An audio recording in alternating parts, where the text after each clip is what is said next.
اول ماتش للاهلي في الدوري مع المصري، يا رب الاهلي يتغلب وتبدا والشقه بالتفاؤل ان شاء الله. الاهلي من وسط كل مهاجمين العالم جايب لعيب اصلا عايز كرسي بعده. امام عاشور لابس 22، ابو تريكه رمز الوفاء والانتماء، والله العظيم عيب. امام عاشور بيقع مع الاهلي، ده انت لعبت موسم كامل مع الزمالك ما وقعتش وقع حتى. عيب والله لما يكون عندي واحد دينامو زي مروان عطيه واروح اجيب واحد نادل خاين بايع للنادي زي امام عاشور العبه.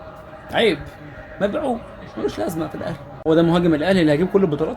ده عايز جلوكوز. اليو ديانج عجز، حسين السيد وقعه، انا لما كان الاهلي ابيعه. مشكله في الخيبه اللي عندنا، هتلعب مع بيراميدز كويس 3 دقايق واول شوط يخلص، يا رب تخلص على كده 0-0 والشوط الثاني يخلص 0-0 عشان نخلص بقى والاهلي يتعادل، واول ماتش مع الاهلي تعادل يبقى بدايه مشترك بالتفاؤل. سكاجات ما يشوتش برده، جون بره، جول هتخش جول انا عارف والله هتخش جول، هو ده الاهلي انا عارف والله الاهلي هيتنيل يدخل جول في اول شوط.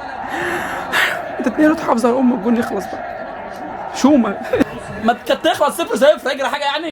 اللي عمل الاساس ده امام عاشور